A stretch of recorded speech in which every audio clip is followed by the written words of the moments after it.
Fue en el año 2007 cuando abrió sus puertas al público el Instituto de Implantología y Estética Dental, una clínica cuyo objetivo es ofrecer a sus clientes los tratamientos más vanguardistas con técnicas modernas, digitales y mínimamente invasivas. Reúnen todas las especialidades odontológicas en un solo centro y con las más estrictas condiciones de seguridad sanitaria.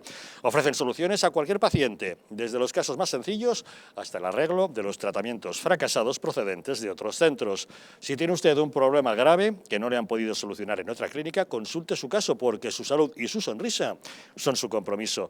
Visite su página web www.institutocei.com, donde podrá encontrar ejemplos de casos como el suyo, y recuerde que los presupuestos son gratuitos en el centro de Madrid. Instituto CEI, nunca pierda la sonrisa. ¿Cuántos cambios de rumbo puede aguantar un partido político? Estamos a punto de comprobarlo con el último bandazo de Ciudadanos. Es una formación que nació en círculos de la izquierda intelectual catalana, que curiosamente se nutrió de votantes de la derecha descontenta ante el imparable rodillo del nacionalismo, que consiguió el milagro de obtener un triunfo electoral en Cataluña que, aunque insuficiente en sumas parlamentarias para gobernar la Generalitat, demostró que en Cataluña había una vía para quienes estaban ya hartos de los separatistas. Pero les defraudó. Inés Arrimadas no solo no intentó una investidura, aunque fuera simbólica, sino que además abandonó Cataluña para jugar en las grandes ligas de la política nacional. Ciudadanos, con una masa votante que sumaba fuerzas en el llamado sector de centro-derecha, facilitó gobiernos con el PP aceptando el apoyo de Vox. Pero para sacudirse los complejos de ser tildada de derechista, empezó a coquetear con el PSOE y se convirtió en una marioneta en manos de Pedro Sánchez. Ahora se ha vuelto a demostrar al ser la herramienta utilizada por Moncloa para romper los gobiernos de centro-derecha. Ayer, Ciudadanos dejó de ser un partido político para convertirse en un cúmulo de personas que lo único que tienen en común es que militan bajo las mismas siglas. Y estas personas ayer optaron por seguir caminos diferentes. Inés Arrimadas debe ahora decidir si quiere seguir siendo una marioneta en manos de Pedro Sánchez, pero ha perdido ya algo muy valioso: la credibilidad de sus votantes desconcertados ante sus constantes cambios de rumbo. Ignacio Aguado, hasta ayer vicepresidente de la Comunidad de Madrid, se ha alineado claramente al lado del PSOE. Sus constantes deslealtades hacia Isabel Díaz Ayuso le han dejado fuera del gobierno y probablemente fuera de la política. Pero no todos en su partido han hecho lo mismo. Begoña Villacís, vicealcaldesa de Madrid, ha demostrado lealtad con su compromiso y mantiene su apoyo al alcalde de la capital, José Luis Martínez Almeida. Lo mismo ha hecho Juan Marín, vicepresidente de la Junta de Andalucía, que también cumple su acuerdo y sigue apoyando el gobierno de Juanma Moreno. En Castilla y León también parecen respetarse los acuerdos. Su presidente, Alfonso Fernández Mañueco, sigue contando con el apoyo de su vicepresidente, Francisco Igea, y ambos se someterán ahora a la moción de censura presentada por el PSOE, que contará con el apoyo de Podemos y presumiblemente con algunos diputados de Ciudadanos que, ante la descomposición de su partido, podrían ofrecer su voto al mejor postor. El líder de Ciudadanos en la Comunidad Valenciana, Toni Cantó, ha sido especialmente crítico con toda esta maniobra. Como miembro de la ejecutiva del partido, ha anunciado que pedirá explicaciones a Inés Arrimadas. La división interna, como ven, está servida y nos preguntamos nosotros, ¿qué futuro le espera a Ciudadanos? Señor Bermejo, usted hace ya tiempo que viene denunciando esos errores que comete la dirección de Ciudadanos, la falta de un rumbo concreto. ¿Usted se veía venir algo así? Bueno, yo voy a intentar explicar por qué ha ocurrido esto, ¿no?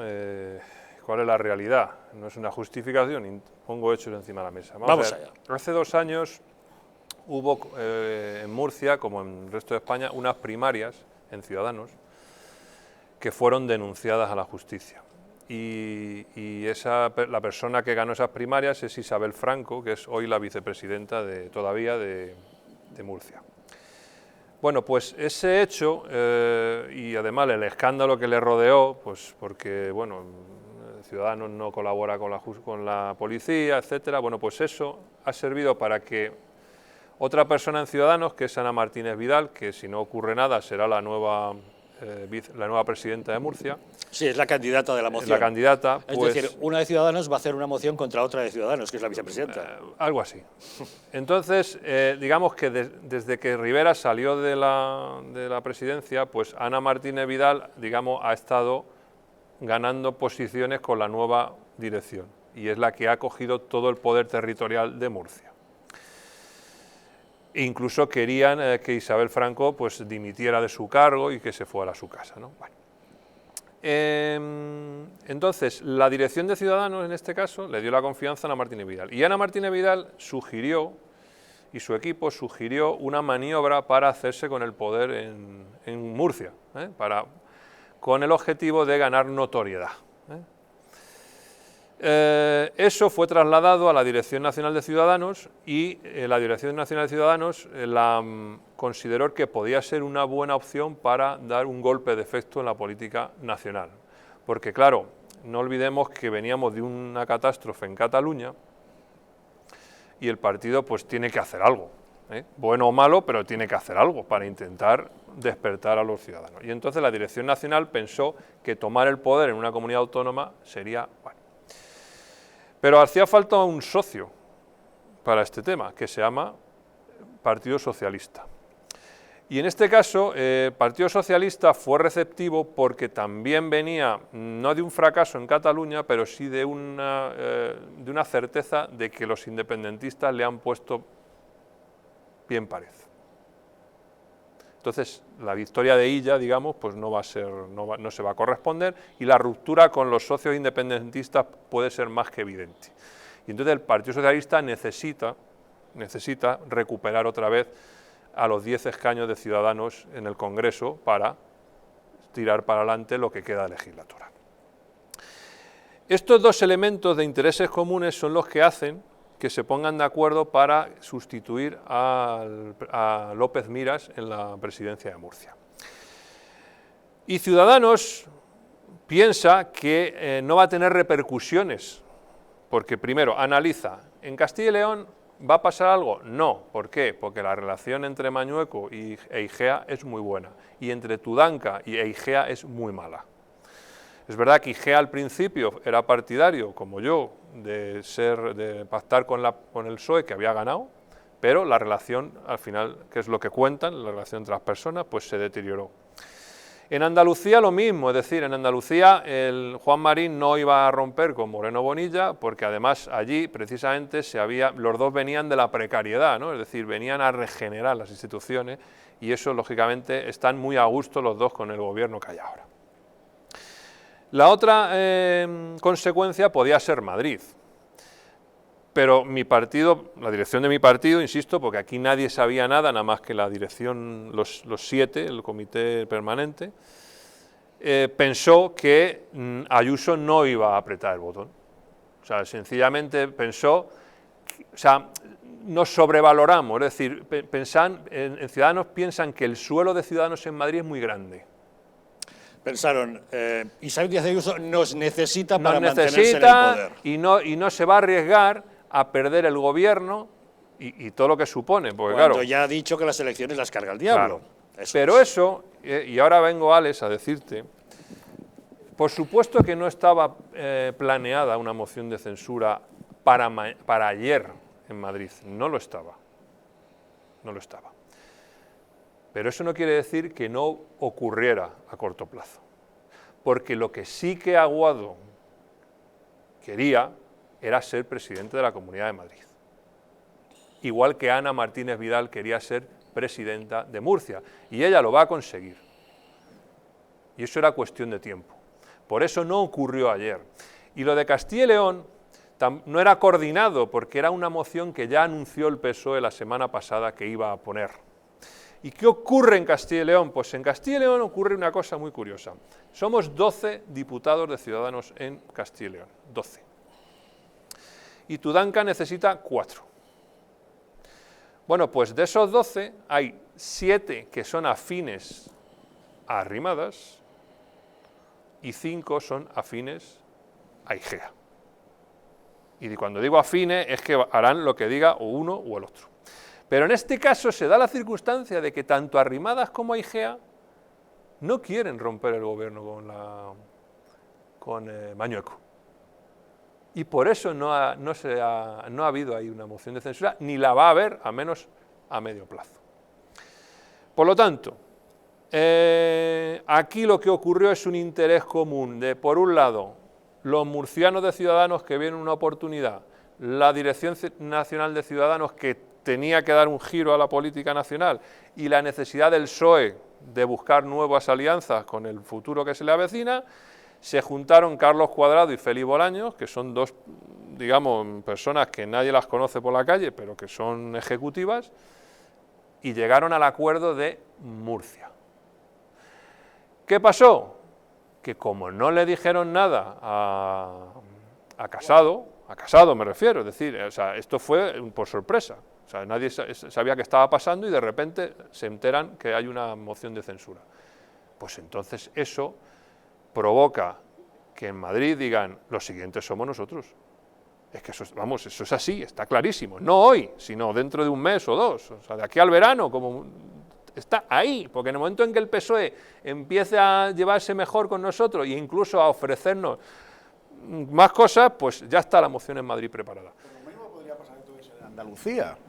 Es que lo que te he explicado, sí, no. Pero... A día de hoy, no. Sí, a día de hoy, no. Sí, Alex, Susana Díaz, por la misma razón, Susana yo Díaz, lo entiendo, más pero yo le entiendo lo que él Ciudadanos dice. Sí. Podrían conseguir el gobierno de Andalucía. No, porque Sánchez... Pero sin como hemos Andalucía, relatado hace un momento, no tiene Ciudadanos no candidato. es un partido, sino un cúmulo de personas, y cada persona es diferente. Y cada uno de ellos ese está es el optando por secreto. cosas distintas. ¿Dónde sí podían entrar? Como ha explicado las rivalidades entre Ana Martínez Vidal e Isabel Franco, en Murcia tenían terreno abonado para buscar traición, pero no en otros lugares, no en Andalucía. El PSOE en no en Andalucía Castilla y no León. tiene candidato. No, pero es que en Andalucía, Madrid, vamos a ver. No, es que el PSOE, digo. No, pero vamos a ver. bueno. Vamos a ver, lo que tenemos muy claro es que con Gabilondo lo intentaron, pero no.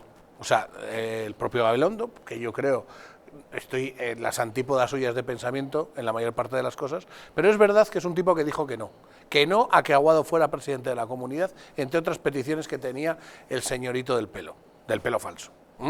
Pero ¿qué pasa? Que es que se iba, es que está en retirada. Y entonces Ya le habían buscado ser defensor del pueblo. Entonces desde Moncloa dijo Iván Redondo, nosotros en Madrid que no somos nada, Ahí está. imagínate, a este le ponemos de presidente, pero nosotros nos quedamos, y nos quedamos mandando donde hay que mandar. ¿Qué pasa? Que eso Y se 2 estaba años, pactando, solo 2 2 años. años, Es ojo, que eso claro. se estaba hablando y pactando. Y claro, y contaban con otra cosa, que yo, y quede claro que no conozco a Isabel Díaz Ayuso, pero sí que conozco a gente que está a su alrededor y me dicen, no te imaginas los ovarios que tiene esta mujer. Sí, estoy seguro. Así, pero así. Y Dijo, creo- espera, que tú me metes yo no sé si ustedes saben de mus, que me metes 10, órdago, se acabó la tontería. Porque si no me puede pasar lo que le pasó a Rajoy en su momento, o lo que ha pasado en Murcia. Efectivamente, sí, que le pongan el bolso en el sillón de Díaz Y Ayuso. por ahí no pasa. Pero, Y no, por ahí está no claro. pasa. Pero fíjate, si es así, de acuerdo, compro el relato, me parece que está bien relatado, etcétera. Si es así y Ayuso ha dado ese paso, ahora lo interesante va a ser lo siguiente. Seguramente, bien, a Ayuso no le quedaba otra opción que disolver y convocar elecciones. El día 4 de mayo, todo parece indicar que Ayuso, que ha crecido, va a ganar las elecciones en la Comunidad de Madrid. Si PP más Vox no sumaran mayoría absoluta, ya empezamos con política ficción, pero es que va a ser dentro de nada. Sí, con futuribles. Si PP más Vox no suman mayoría absoluta, vamos a tener un problema. Ciudadanos, evidentemente, no va a entrar en ese tripartito con Vox y con Partido Popular, creo que es evidente. Pero, hombre, Ciudadanos seguramente tampoco entrará en una coalición con Más Madrid, Más Podemos, Más PSOE. Igual tenemos un problema. Es decir, aquí es o me bloque de gustaría hacerte derechas... una anotación a esto que acabas de Sí, decir. claro. Uno de los problemas, porque se precipita todo en Murcia, y me lo confiesan, es porque quieren ir tan rápido que se les olvida que la alcaldía de Murcia la quiere el PSOE. Y Ciudadanos le tiene que apoyar, pero hay 2 de Podemos. Y entonces empiezan, espera. ¿Cómo nosotros, Ciudadanos, vamos a decir que estamos de acuerdo con las políticas de Podemos? Y llegan y se anticipa lo de Murcia, empieza a saltar todo. Pero claro, es lo que tú dices, es que si no estás en el lado de centro-derecha, estás en el otro lado. ¿A quién eliges? No, pues es que es eso va- un bueno, problema pues- muy grande. pues, Por eso se Fran, desintegrará Fran, Ciudadanos. el 4 de mayo por la noche, martes, cuando se recuenta el 100% de los votos de la Comunidad de Madrid, ahí veremos. Y hay dos opciones. O PP más Vox logran mayoría absoluta, o... es que no sé lo que... Porque claro, Ciudadanos no va a apoyar... Que es una probabilidad que obtengan esa mayoría. Es una probabilidad, aunque como hemos visto en el porcentaje hemos visto hoy de OK Diario... En esta encuesta no da, aunque hay otras pero hoy claro, mismo que ya sí van. suman esa opción. Pero bueno, en este momento estamos con la cuestión jurídica. Damos por hecho que habrá elecciones el 4 de mayo porque, según hemos repasado en los textos legales que hemos visto, la presidenta Díaz Ayuso, en el momento en que acuerda la disolución y firma el decreto, la Cámara queda suspendida de sus funciones y, por tanto, no se puede presentar una moción de censura. Pero la izquierda se resiste y pretende airear esto y va a recurrir ya al Tribunal Superior de Justicia de Madrid. Tenemos comunicación con Roberto Centeno. Don Roberto, muy buenas noches. Muy buenas noches. ¿Qué panorama jurídico cree usted que tenemos por delante? Nos da la impresión de que Isabel Díaz Ayuso tiene la ley de su parte, pero los manejos de la izquierda quieren llevar esto a tribunales y a partir de ahí podría haber interpretaciones, ¿no? Bueno, efectivamente, tal y como tú lo has señalado, Díaz Ayuso, con no mucha diferencia, fíjate, 36 minutos le sacó. 36 minutos le sacó a los malos.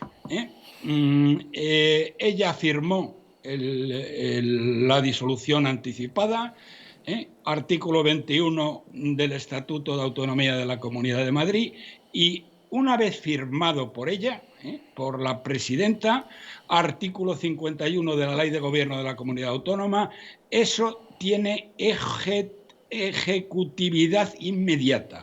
Es decir, que todo lo que ocurra después se subordina a ese acto. Por lo tanto, como tú has dicho muy bien, la ley está de su parte. ¿Qué pasa ahora? Bien, lo que pasa es lo que ya se suponía. Los socialcomunistas del gobierno y los traidores de Ciudadanos han judicializado el decreto de disolución y lo han enviado al Tribunal de Justicia de la Comunidad de Madrid, que en 24 horas tiene que dar una resolución anticipada. Ojo, una resolución anticipada. Ahora diré qué es lo que significa esto. Ellos, si el Tribunal Superior de Justicia de Madrid juzga, al contrario de lo que hace el Tribunal Supremo, juzga en derecho, conforme a ley, y no como el Supremo, que es conforme a lo que le mandan los políticos, es evidente que va a darle la razón a la tesis de Ayuso, para entendernos. Bien, pero esto es una resolución anticipada que no permite todavía el recurso a una instancia superior. Para ello, tiene que terminar, este proceso tiene que terminar con una sentencia firme. Y eso tardará, digamos que un mes aproximadamente, después de lo que digan mañana. Bien, la verdad es que tanto si le dan la razón a Ayuso como si le dan la razón a los socialcomunistas y a los traidores de Ciudadanos, esto va al Tribunal Constitucional. Deo gratias, el Supremo no tiene pito que tocar en esta historia, porque si fuera el Supremo, apañados estábamos los madrileños. Pero, don Roberto, en espera de esa sentencia que puede tardar un mes, no se paraliza el proceso electoral, a no ser que el tribunal decretase cautelarísimas, que es lo que ha solicitado la mesa. Sí, pero eso es, vamos a ver, vuelvo al principio. Si juzgan en derecho, no hay pito que tocar, porque es que Isabel Díaz Ayuso, con solo 36 minutos, por solo 36 minutos, es la primera, es la que se ha adelantado. Y por lo tanto, lo suyo tiene prioridad sobre todo lo demás. Por lo tanto, ni cautelarísimas ni nada. Otra cosa es que tengan las presiones políticas que tengan, porque ya les puedo decir que Sánchez está echando toda la carne en el asador, porque si no, la situación en Madrid para ellos es desesperada. Has dicho antes, hay una encuesta hoy que le da mayoría absoluta, como por otra parte es lógico totalmente. La más importante, hay otra que dice que está muy cerca, pero la verdad es que la más seria les da a ellos la mayoría absoluta. Y lo que es más importante, a mí me hace mucha ilusión que prácticamente Ciudadanos desaparece, porque saca un 5,3%, con eso tendría 7 escaños, pero si baja del 5 no tendría ninguno. Y lo que es evidente, don Roberto, que tratándose de Isabel Díaz Ayuso, ahí sí podemos hablar de la unión de la derecha en el caso de Madrid, ¿no? Total y absolutamente. No hay ninguna duda, aparte que creo que harán una brillantísima, porque lo ha demostrado, pero tanto ella como vos van a hacer una brillantísima campaña. Pero ahora, ¿qué pasa? He dicho, tanto si gana Ayuso como si pierde, unos u otros van a ir al Constitucional. Y aquí las cosas están poco claras. El Constitucional las ha hecho de todos los colores. Por ejemplo, una muy gorda, se ha pasado por el forro la principal base del derecho en todo el mundo, que es la igualdad ante la ley, con la ley, la LGTBI, lo cual demuestra que el Tribunal Constitucional es capaz de cualquier cosa, porque si se ha saltado esta norma, que es uno de los pilares del derecho, ya me contarán. Es decir, que si resulta que la sentencia del Tribunal Superior de Justicia de Madrid no es satisfactoria para la izquierda, siempre tendrán esa opción de recurrir al Constitucional. Siempre. Lo hacen, plantean un recurso al Constitucional, pero eso tiene que ser no mañana, sino después de la sentencia firme, que digamos, por decir una fecha, pueden ser un poco más, un poco menos, digamos un mes, por fijar ideas. Bien, entonces tendrían que ir al Constitucional. El Constitucional, dicen los optimistas, los pesimistas, como yo, recurren a la historia. Y digo, bueno, de estos tíos no te puedes fiar ni por el forro, porque igual que los del Supremo votan lo que políticamente y no votan en derecho. Bien, pero los optimistas dicen, han quedado tan enormemente desacreditados por sus sentencias contrarias a derecho, que están asustados y últimamente han cambiado. Y de hecho, hace un mes o un par de meses hubo una ley del Partido Socialista que la tumbaron. Bien, no lo sé. Aquí, digamos que puede ocurrir cualquier cosa. Bueno, pues confiaremos en que efectivamente las sentencias se ajusten a derecho, porque tras los documentos que hemos consultado nos da la impresión de que efectivamente la legalidad está del lado de la presidenta Díaz Ayuso. Don Roberto Centeno, muchísimas gracias por esas aclaraciones y por acompañarnos en Los Intocables. Gracias a vosotros. Un saludo. Bueno, señor Bermejo, con lo cual nos ha explicado usted cuál es la clave en la que se fragua toda esa operación de acoso y derribo. ¿Y cuál va a ser entonces ahora el futuro de Ciudadanos? Porque, como hemos explicado, hay tendencias muy diferentes dentro del partido. Sí, hay personas con marca propia que están un poco enfadadas porque no han contado con ellos para este tipo de decisiones, ¿no? Por ejemplo, puedo llegar a entenderlos, ¿no? El futuro de Ciudadanos, vamos a ver, yo creo que pasa primero por hacer una asamblea ordinaria, que es lo que tenemos que hacer, además lo que marcan nuestros estatutos. Tendríamos que haberla hecho en febrero y no la hemos podido hacer por el proceso catalán. Tendríamos que hacerla ahora en septiembre, si hay comicios en Madrid, y ahí decidir nuestro futuro, ¿no? Es decir, bueno, qué queremos ser y qué vamos a hacer, ¿no? Y tomar un poco, yo creo que es lo que tendríamos que hacer. Sobre el futuro en Madrid, pues es que es incierto. Antes les decía, va a pactar, ¿no?, con estos supuestos que hacía. Es que, a ver, yo honestamente creo que el resultado de Ciudadanos en Madrid va a depender en gran medida de quién sea la persona que sea candidata en Ciudadanos en Madrid. Esa es la clave. Y esa persona tiene que ir pensando en llegar a ese 5%.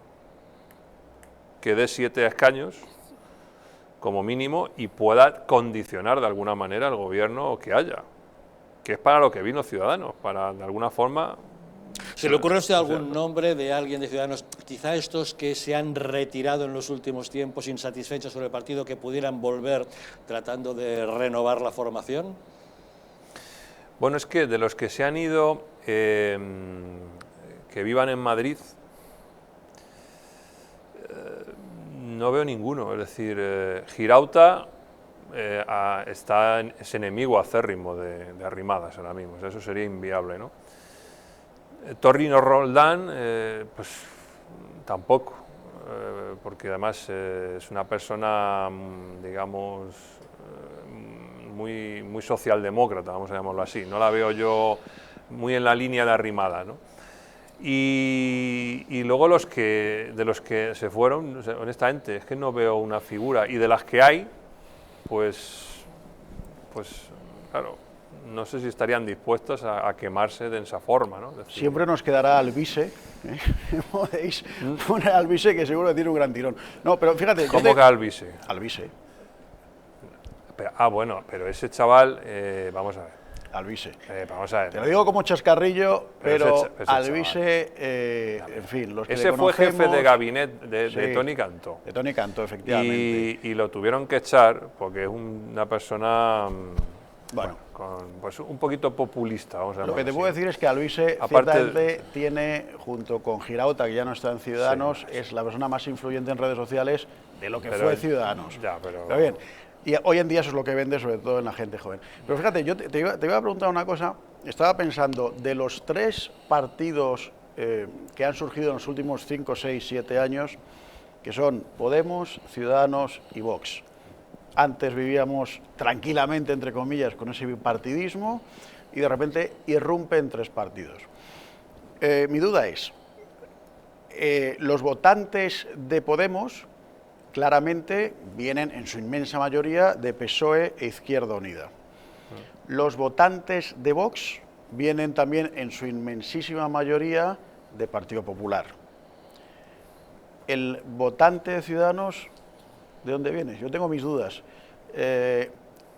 Tú antes has leído, Javier, y has dicho, empezó siendo un partido con una cúpula de centro-izquierda a la que curiosamente votaban gente, sobre todo proveniente de la derecha, descontenta con el Partido Popular.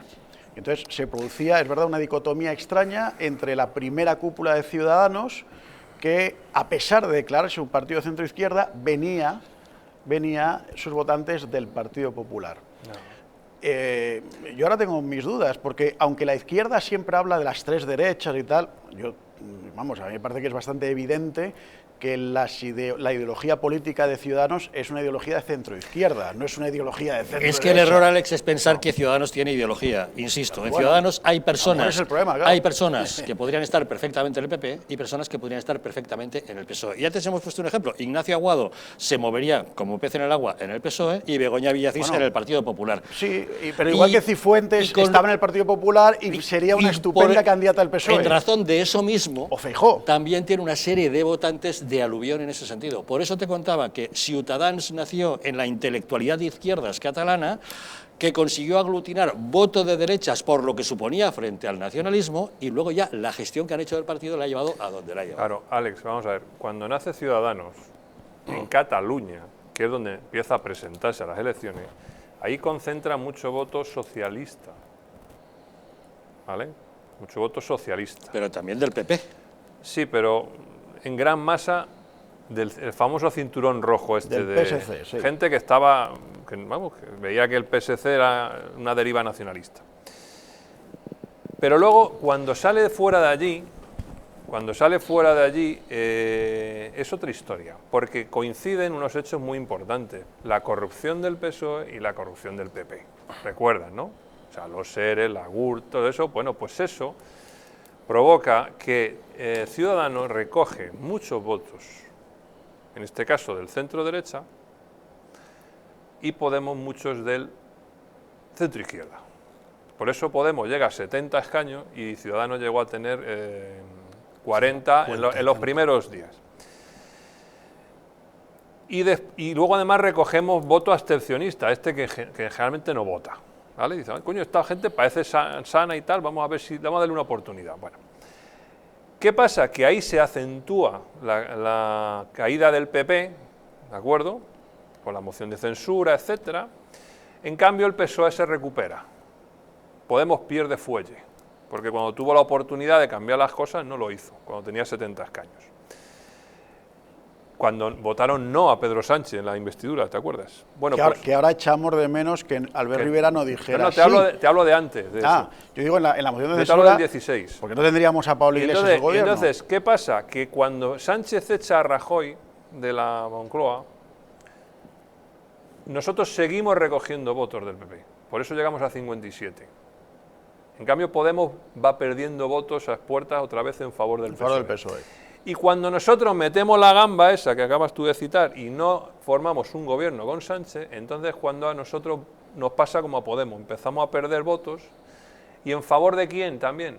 De otro actor que aparece en escena en el año 19, que se llama Vox. Y muchos de los votantes que votaron a Ciudadanos en su día, hoy están votando. Que ya es un salto raro, me parece. Pues les hemos contado la intrahistoria de toda esta operación de conseguir la traición del voto, pilotada desde Moncloa, desde el Partido Socialista, utilizando como comparsa a Ciudadanos con intención de desalojar del poder al Partido Popular. En Murcia lo han conseguido, pero no en Madrid, donde se les ha adelantado Isabel Díaz Ayuso, a la que la justicia tendrá que dar la razón. Nosotros, tal como hemos consultado en los textos legales, la tiene absolutamente. Pero fíjense, la izquierda, que debería estar satisfecha porque haya convocatoria de elecciones en Madrid, porque podría concurrir y hacerse con el poder mediante las urnas, no era eso lo que quería. Lo que quería era, a través de acuerdos secretos, de negociaciones secretas, buscar esos votos necesarios para en la Asamblea utilizar una moción de censura y tomar el poder desterrando del mismo a Isabel Díaz Ayuso. ¿Por qué le tienen tanto miedo en unas elecciones? Porque probablemente Isabel Díaz Ayuso será la ganadora de largo de esas próximas elecciones. En fin, vamos a hacer una pausa y abordamos otro asunto. ¿Se acuerda usted de qué es lo que estaba haciendo el 11 de marzo del año 2004 por la mañana? Es probable que sí se acuerde, a pesar de que han pasado 17 años, porque casi 2 décadas después todos recordamos esos atentados de los trenes de Atocha y seguimos con muchas dudas acerca de lo que realmente ocurrió. Una pausa y lo recordamos.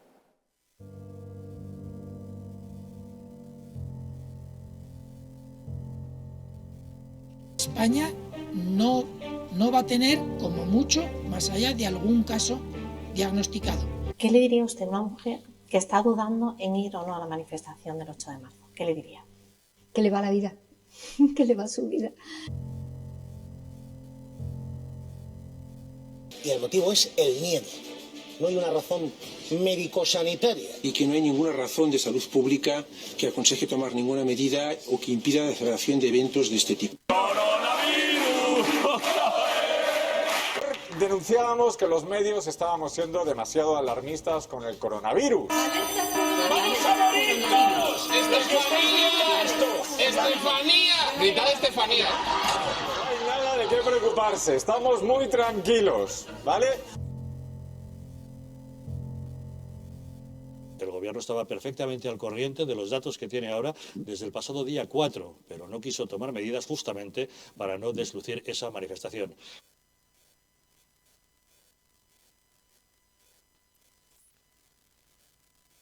Para que no se vuelva a repetir, colabora con nosotros y lucharemos por ti.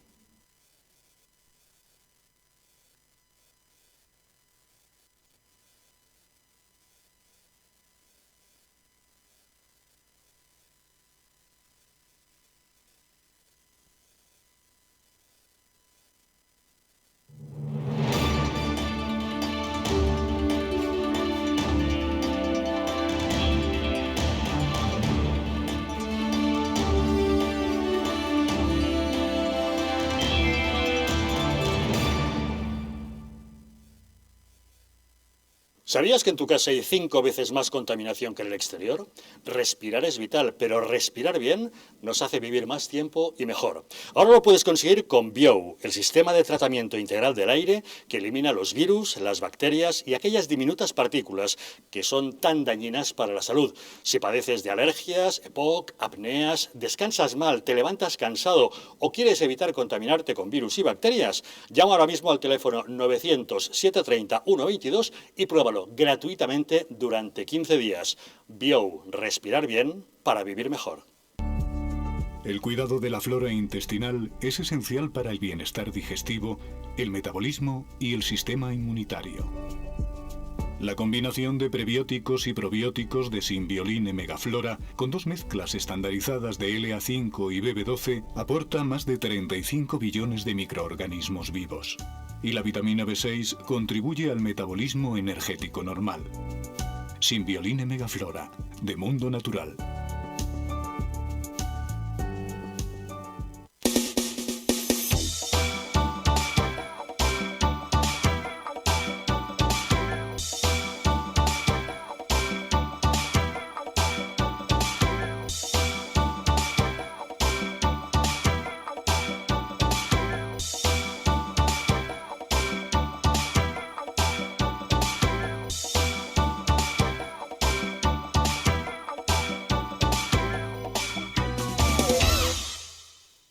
El estrés, la ansiedad y un ritmo acelerado de vida influyen de forma directa en la calidad de nuestro sueño.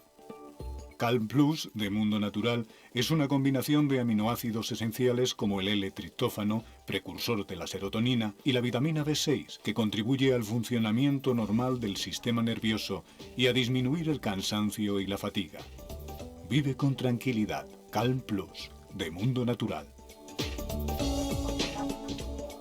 La joya de la mujer más poderosa de la cristiandad, la madre que forjó una gran nación, España. Los sueños de la reina Isabel plasmados en un tesoro único. Joyas Históricas presenta el collar de Isabel la Católica, una réplica exacta de la joya de la reina más importante de la historia universal. El collar que enamoró a Isabel la Católica y con el que descubrió un nuevo mundo, ahora puede ser tuyo. La joya que evoca la fuerza de una mujer que fue capaz de concebir la nación más poderosa del mundo. Siente el poder de una reina con el collar de Isabel la Católica. Un diseño de alta joyería que simboliza lo que nunca acaba. La gloria de una nación como España. Llama al 900-73-0101 y sé una reina.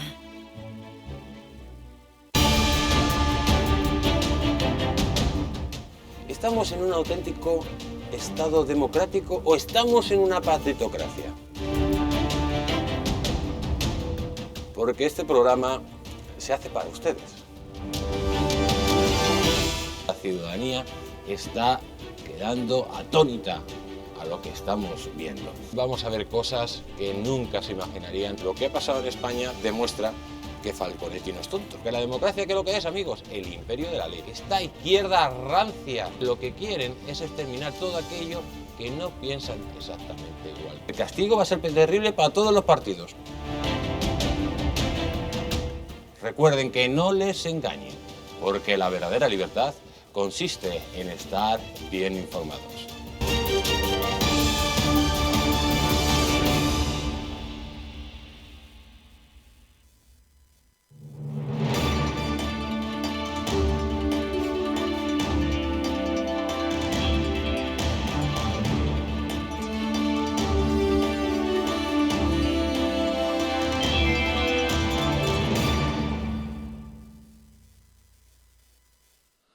Vivimos tiempos extraños en los que nos vemos en ocasiones recluidos en nuestros domicilios a causa de la pandemia y, estando en casa, se nos acumulan las obligaciones. El teletrabajo, atender a los niños, los deberes, las labores caseras, la compra. Muchas obligaciones que nos pueden estresar o incluso, en la situación actual, afectar al sueño. Por eso hoy te presentamos Calm Plus de Mundo Natural, un complemento a base de 2 aminoácidos esenciales como L-triptófano y L-treonina y una sustancia activa como L-teanina, una combinación que Calm Plus complementa con nutrientes estupefacientes como la nicotinamida y la piridoxina, que contribuyen al funcionamiento normal del sistema nervioso y a la función psicológica normal, y que además ayudan a disminuir el cansancio y la fatiga y mejoran el estado de ánimo. Relájate y encuentra Calm Plus en tu tienda habitual y en Parafarmacias Mundo Natural. Pero si quieres quedarte en casa, puedes adquirirlo directamente en la web parafarmaciamundonatural.es o llamando al teléfono 91 446 0000. Ya sabes, quédate en casa con Calm Plus, es de Mundo Natural. Se cumplen hoy 17 años de los terribles atentados del 11 de marzo de 2004 en Madrid. Una serie de ataques terroristas en 4 trenes de cercanías que causaron la muerte de 193 personas. Los atentados se produjeron 3 días antes de las elecciones generales y marcaron claramente el resultado tras el manejo político que se hizo de los mismos. Hoy, la presidenta en funciones de la Comunidad de Madrid, Isabel Díaz Ayuso, junto al alcalde de la capital, José Luis Martínez Almeida, ha presidido los actos de homenaje a las víctimas de esa masacre. Una matanza sobre la que casi 2 décadas después siguen planeando muchas dudas. Ignacio López Bru, autor de Las cloacas del 11M, es uno de los pocos investigadores que se han atrevido a desafiar la versión oficial que nos dieron de los hechos. Analiza las contradicciones de la investigación y nos ofrece una más que interesante reflexión al respecto. Don Ignacio, muy buenas noches. ¿Qué tal? Buenas noches, Costa. Díganos, ¿fue el 11M un atentado político? Absolutamente.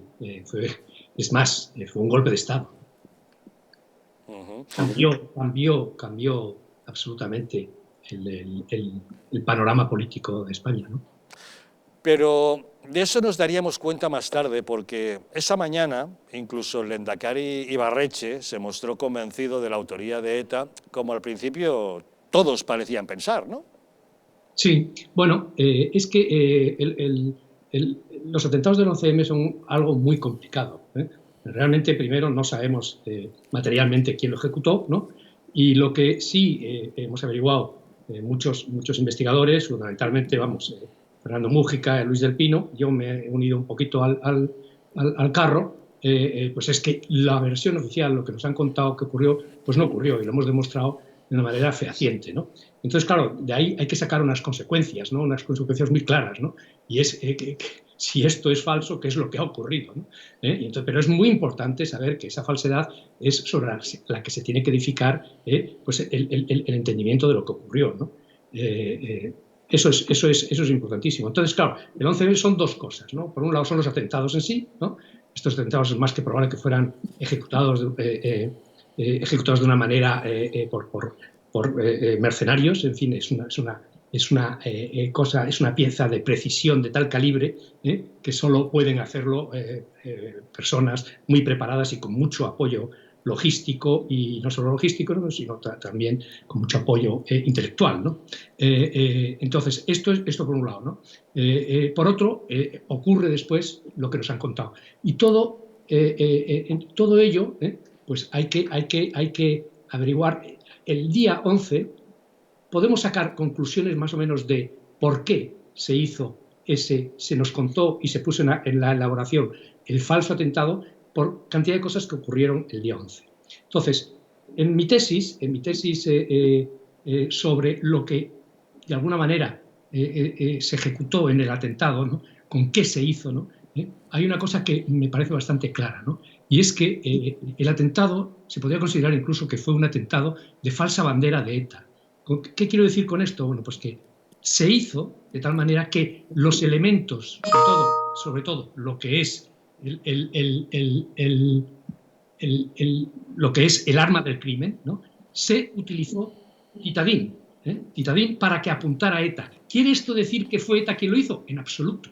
Es muy interesante que en la Comisión de Investigación del 11M, el director del CNI, Dezcayar, cuando le preguntaron sobre el titadín, dijo: pero vamos a ver, ustedes me están diciendo titadín, si es titadín es ETA. Y dice: no, si es titadín no es ETA.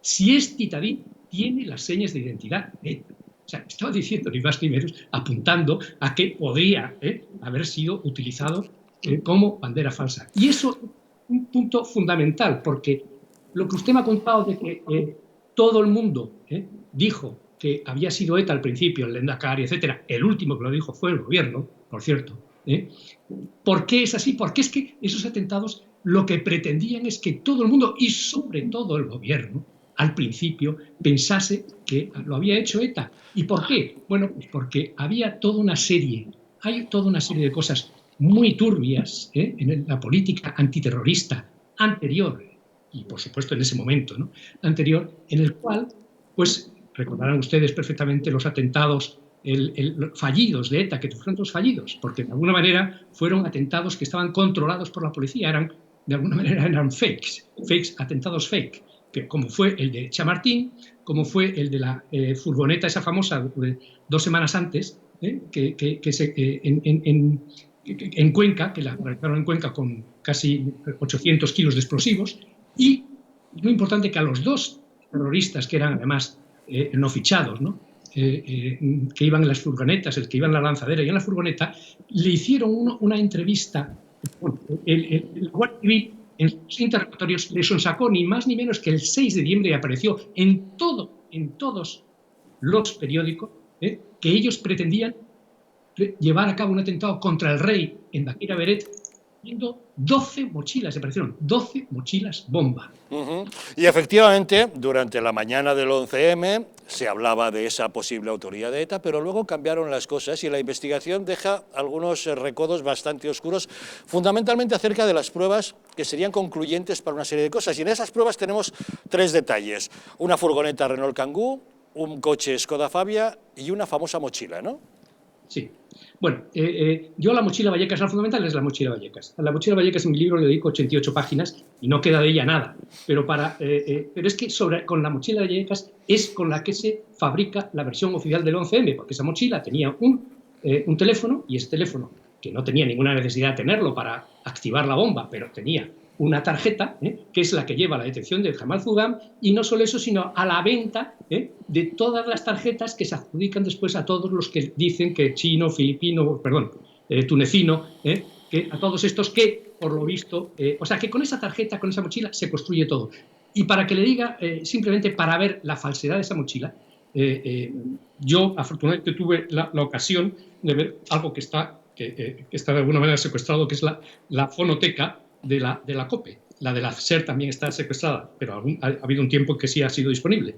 Pero yo, en fin, me pude hacer con la fonoteca de la COPE y ni más ni menos descubrí que a las 9 de la noche del día 11, es decir, casi 5 horas antes de que aparezca la mochila de Vallecas en la comisaría de Vallecas y se descubra, pues ni más ni menos que Juan Baño, en el programa de José Apez Arena, que llevaba el de la tarde, programa de la tarde en la COPE, pues describe con pelos y señales la mochila de Vallecas y dice: en una de las mochilas que no ha explotado se ha encontrado un teléfono móvil. La describe perfectamente. Pero no solo eso, sino que al día siguiente, cuando ya es oficial y Aceves el propio Juan Baño, en el mismo diario de las 9, dice: esa es la mochila que nosotros dimos esto. O sea, que está reconociendo que ya sabían lo de la mochila de Vallecas 5 horas antes de que... Es decir, es una mochila que fue colocada por las propiedades del Estado.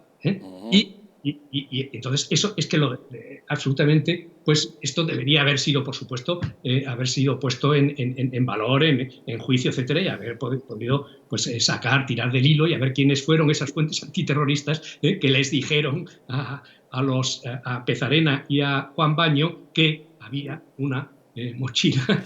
Sí, pero es que al parecer con las pruebas pasaron cosas muy extrañas, porque una prueba fundamental para determinar lo que había ocurrido serían, por ejemplo, los propios vagones de tren en los que estallaron esas mochilas. ¿Qué pasó con esos vagones? Bueno, no solo los vagones, es el arma del crimen, o sea, el explosivo. En todos los atentados de ETA se ha averiguado cuál ha sido el explosivo que se ha utilizado. Aquí no hubo un atentado, hubo 12 atentados. Las 10 mochilas, las 10 bombas que explotaron en los trenes, más 2 que explotaron después los TEDx. O sea, que fueron 12. Se puede considerar 12 atentados. Pues de esos 12 atentados, es decir, de esos 12 focos de explosión, no se ha averiguado ninguno. ¿Por qué? Pues porque lo taparon, no lo analizaron, dijeron que era imposible. Bueno, una cosa absurda. O sea, ¿qué es lo que pasó entonces? Pues que se sustituyó la investigación en lo que ocurrió en las vías, en los trenes, etcétera, en los explosivos, y se sustituyó por una prueba falsa que apareció en una cosa que es que cualquiera que vea pero películas o eso, dice, pero bueno, ¿esto cómo es? O sea, que aparezca, que resulta que todos estos grandísimos atentados, todos dependen de una cosa que ha aparecido casi 12 horas después en una comisaría de policía. Bueno, es una cosa muy extraña, ¿no? Sobre todo extraño porque además se tapa todo lo que hay de esto. Pero mire, yo quería incidir porque para entender bien lo que pasó el 11M y por qué pasa esto, es muy importante lo que pasó en la mañana hasta que aparece Aznar a las 2. Aznar dice una cosa que es impresionante. Él no habló hasta las 2 y cuando sale a las 2 dice de repente, no vamos a cambiar de régimen, ni porque los terroristas maten, ni para que dejen de matar. Y dice que no hay negociación posible con estos terroristas. Y recuerda que España es una gran nación cuya soberanía reside en todos los españoles. Quien decide es el pueblo español. Y uno se pregunta, ¿por qué dice eso Aznar? Pero sí, eso es evidente. ¿Pero quién está hablando aquí? ¿A quién está respondiendo? ¿A quién está respondiendo diciendo que no hay que cambiar de régimen? ¿Quién está diciendo que hay que cambiar de régimen y que hay que negociar con los terroristas? Porque eso es lo que está diciendo Aznar. Pues bien, la clave de todo esto está en una cosa que saqué en mi libro y en varios artículos, en una famosa locución que hizo Iñaki Gabilondo a las 11:30 de la mañana, que yo le llamé la gran soflama. Habló de repente como un texto escrito, estaba claro que estaba leyendo un texto, durante 5 minutos, en el cual dice que, o sea, había ya 130 muertos, da por supuesto que ha sido ETA, y dice de repente que esto es una gran ocasión, que tenemos una gran ocasión para dar una vuelta de página y cambiarlo todo. Y pide un tiempo nuevo. Esa es la frase que le gusta mucho a estas personas, ¿no? Lo del tiempo nuevo, la era nueva, todas estas cosas, ¿no? Entonces, y dice un tiempo nuevo y lo compara con la transición. Y de políticos de política mayor que hagan como se hizo en la transición, o sea, elaborando una nueva constitución y haciendo una transición, o como se hizo en los pactos de la Moncloa. Dice que es lo que hay que hacer ahora y da a entender, porque dice, de anteriores ocasiones hubo un fracaso, que se refiere a las negociaciones con ETA, da a entender que esto es negociando con ETA. Y eso a 3 días, don Ignacio, de unas elecciones generales. Cuénteme, ¿cuál fue el papel que jugó Rubalcaba en la capitalización política de ese atentado? Bueno, Rubalcaba es el jefe del Estado Mayor, por decirlo así, es el jefe del Estado Mayor que coordina y sincroniza pues, el asalto a la ciudadela, el asalto el gran golpe de Estado. ¿Qué sabía de antes Rubalcaba? Pues, no tengo ni idea, ¿no? Pero vamos, cualquier cosa me lo creería, ¿no? Pero sobre todo, lo que sí es importante es que Rubalcaba es el que coordina todo, coordina con la prensa, fundamentalmente con la que inicia el ataque, con la cual tiene muy buenas relaciones, que es el grupo Prisa, ¿no? Y después, por supuesto, eso, además, tiene la virtud de ser una persona muy inteligente, ¿no? Muy inteligente y más que inteligente tiene otras cosas peores, ¿no?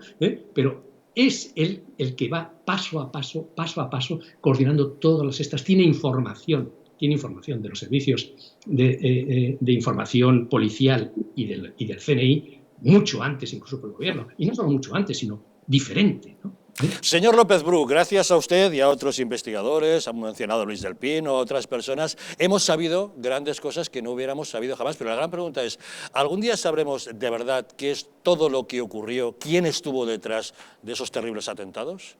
Pues miren, me gustaría mucho que fuera así, me gustaría, pero claro, han pasado 17 años y la única manera de que esto pues, saliera es que alguien de los que han tapado, sobre todo los que han tapado, ¿no? En los cuerpos y las personas responsables que han estado ahí en los cuerpos de policiales y servicios secretos, pues que alguno pues contara algo. Es que esa solo se me ocurre que esa podría ser la única manera, pero bueno, mientras tanto, pues no hay que desfallecer y en la medida en que podamos, quien pueda, pues a ver si puede seguir investigando y encontrando cosas nuevas, ¿no? Pues en gran medida usted nos ha hecho una gran aportación, don Ignacio López Bru, autor de Las cloacas del 11M. Muchas gracias por todos esos datos que nos ha aportado y gracias por haberlos compartido hoy con nosotros aquí en Los Intocables. De acuerdo, muchas gracias a ustedes. Muchas gracias, muy buenas noches. Y decirles que hoy, al cumplirse justamente 17 años de esa masacre, dentro de unos minutos, cuando termine Los Intocables, esta noche aquí en Distrito Televisión, vamos a emitir el documental Un nuevo Dreyfus, Jamal Sougam, chivo expiatorio del 11M. Se trata de un documental del cineasta francés Cyril Martin que destroza la versión oficial de la masacre y lo hace siendo de izquierdas y sospechando que Jamal Sougam pueda ser un cabeza de turco. Lo compara su caso con el de Alfred Dreyfus, el militar francés de origen judío que fue condenado injustamente por alta traición a finales del siglo XIX. Un documental, como les decimos, Un nuevo Dreyfus, Jamal Sougam, chivo expiatorio del 11M, que les recomendamos encarecidamente. Nos quedamos sin tiempo, pero quizá para una reflexión directa de este asunto, Nada, 17 una cosa años después. muy rápida. Tenían razón el señor Iñaki Gabilondo, el gran pope y sacerdote de la izquierda, de que efectivamente el 11 de marzo lo que hubo fue un cambio de régimen. Con el tiempo lo veremos cada vez más. Y simplemente decir que en el 11M hubo 2 atentados terroristas, uno físico y otro informativo. Y por ambos habría que pedir cuentas. Uno con 193 muertes y otra con una gran duda que sigue todavía. Y con millones de personas engañadas. Varias cosas muy rápidas, casi en titulares. Uno, un abrazo a todas las víctimas de este atentado que a mí y sé que a todos los españoles nos dejó destrozados. 2, un buen amigo mío fue uno de los defensores de los que estaban allí y literalmente me dice que intelectualmente es imposible que esa gente fuera capaz de montar la que montó. O sea, dice, solo Fran, y además eso cuando te lo dicen desde el corazón y alguien, o sea, Fran, es imposible que esta gente no tiene capacidad mental. Jamal Sougam fue un cabeza de turco. Eso dicho por uno de sus abogados defensores. Bueno, es evidente que se manipularon la opinión pública porque se cambió el arma asesina. Es decir, nos hicieron creer que había sido goma 2 para asociarlo con los yihadistas y fue titadín, que como bien dice este señor, no tiene puede que fueran islamistas, pero usaron titadín, no goma 2. Y eso era importante en las elecciones, ¿no? Que la gente tuviera una percepción u otra. Yo ese día, por desgracia, pues un compañero de trabajo falleció en uno de los trenes y tuvimos desgraciadamente que ir a enterrarlo. Le mando un recuerdo a su familia de Iriepal, es un pequeñito pueblo que hay en Guadalajara. Y uno de mis amigos de la infancia, que bueno, pues toda la vida hemos jugado juntos allí, él seguía viviendo en Entrevías y él era ingeniero de telecomunicaciones en Airtel y todos los días cogía el Cercanías para ir a trabajar. Y lamentablemente también le afectó un atentado y perdió un ojo, masa cerebral, un oído y bueno, literalmente le rompió la vida, ¿no?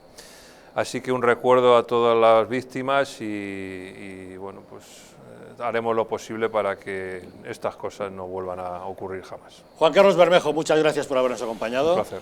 Gracias, Alex Navajas, por haber estado con nosotros. Javier, muchas gracias, Fran Simón. Un placer, Javier, muchas gracias. Gracias también a todos ustedes. No se vayan lejos, quédense porque viene a continuación ese magnífico documental de Cyril Martin que les ilustrará muchísimo acerca de todas las dudas que se plantearon en la investigación del 11M. ¿Fueron los condenados simples cabezas de turcos? ¿Fueron algo similar a lo del caso Dreyfus en Francia a finales del siglo XIX? Saquen ustedes sus propias conclusiones, que yo les espero mañana, un día más aquí, en Los Intocables.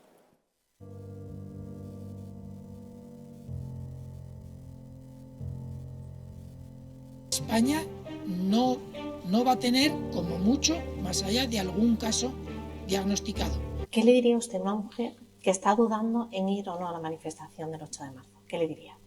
Que le va la vida, que le va su vida. Y el motivo es el miedo. No hay una razón médico-sanitaria. Y que no hay ninguna razón de salud pública que aconseje tomar ninguna medida o que impida la celebración de eventos de este tipo. Denunciábamos que los medios estábamos siendo demasiado alarmistas con el coronavirus. ¡Vamos a morir todos! ¡Estefanía! ¡Estefanía! ¡Gritad Estefanía! No hay nada de qué preocuparse, estamos muy tranquilos, ¿vale? El gobierno estaba perfectamente al corriente de los datos que tiene ahora desde el pasado día 4, pero no quiso tomar medidas justamente para no deslucir esa manifestación.